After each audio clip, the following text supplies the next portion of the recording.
કંપનીઓ પર આવકવેરા વિભાગના દરોડાનો મામલો 5,000 કરોડના શંકાસ્પદ વ્યવહારો મળી આવ્યા। ઐશ્વર્યા ડાઇંગ, એસએન ટ્રેડલિંગ, આદર્શ કોલ, તરણજોત સહિતની કંપની પર દરોડા પાડ્યા। તમામ કંપનીઓ ઐશ્વર્યા ડાઇંગને પૂરો પાડતી હતી કોલસો। 30 અધિકારીની ટીમે તમામ વ્યવહારોની તપાસ શરૂ કરી।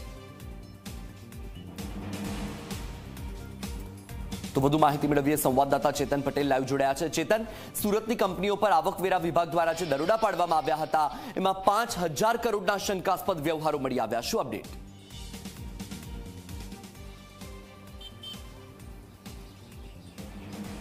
જી બિલકુલથી લોકસભાની ચૂંટણી પૂર્ણ થતાની સાથે જ આવકવેરા વિભાગ દ્વારા તમામ જે પેઢીઓ છે તે પેઢીઓ સામે લાલ આંખ કરી છે। ખાસ કરીને સુરત સહિતના અન્ય જે રાજ્ય છે તેમાં રાજ્યમાં કોલસો પૂરો પાડતી જે કંપનીઓ છે તે કંપનીઓ સામે લાલ આંખ કરી હતી। મહત્વની વાત છે કે વહેલી સવારે ગત રોજ એક ઓપરેશન પાર પાડવામાં આવ્યું હતું, જેમાં એસએન ટ્રેડ મિલ અને આદર્શ કોલ નામના જે કંપનીઓ છે તે કંપનીઓ ખાસ કરીને સુરતની વિવિધ જે ડાઇંગ મિલો છે તેમાં કોલસો પૂરો પાડતી હતી। આ બંને કંપનીઓ સહિત જે ઐશ્વર્યા ડાઇંગ મિલ છે તે ડાઇંગ મિલમાં પણ આ જે બંને જે કંપનીઓ છે તે કોલસો પૂરો પાડતી હતી। આ ત્રણ કંપની થઈને 25થી વધુ જે અધિકારીઓની જે ટીમ છે તે ટીમ દ્વારા વહેલી સવારથી જ સર્ચ ઓપરેશન હાથ ધરવામાં આવ્યું છે। આપ સીધા દ્રશ્યો જોઈ શકો છો।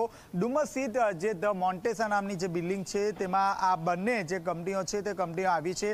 હાલમાં પણ આઈટી વિભાગ દ્વારા સર્ચ ઓપરેશનની કામગીરી શરૂ કરવામાં આવી છે। મહત્વની વાત છે કે જે રીતે રેડ પાડવામાં આવી હતી ત્યારબાદ ઐશ્વર્યા ડાઇંગ મિલના જે રમેશ ડુમસિયાના જે પાર્લે પોઈન્ટ સ્થિત તેમનું જે નિવાસસ્થાન છે તે નિવાસસ્થાન ખાતે પણ આઈટી વિભાગની જે ટીમ છે તે ટીમ દ્વારા દરોડા પાડવાની કામગીરી હાથ ધરવામાં આવી હતી। અત્યાર સુધી જે રીતે સૂત્રો પાસેથી માહિતી મળી રહી છે તે મુજબ 5,000 કરોડના જે બેનામી જે વ્યવહાર છે તે વ્યવહાર મળી આવ્યા હોવાનું હાલ સામે આવી રહ્યું છે। આ સાથોસાથ મહત્વની વાત છે કે આઈટી વિભાગ દ્વારા આ ત્રણેય જે કંપનીઓ છે તે કંપનીઓમાં જે બેનામી જે પુરાવા છે તે પુરાવા પણ હાથે લાગ્યા છે। જે દસ્તાવેજો છે, જે હાર્ડ ડિસ્ક છે તે પણ કબજે કરવામાં આવી છે। આજે બીજો દિવસ છે આઈટી રેડનો સતત જે સર્ચ ઓપરેશન છે તે કરવામાં આવી રહ્યું છે। જે બંને જે કોલ કંપનીઓ છે તે તેમના જે કર્મચારીઓ છે તેમની પણ હાલમાં પૂછપરછ હાથ ધરવામાં આવી રહી છે। આગામી સમયમાં જે સર્ચ ઓપરેશનમાં મહત્વના દસ્તાવેજો મળે તેવી પૂરેપૂરી શક્યતા જોવા મળી રહી છે અને આ જે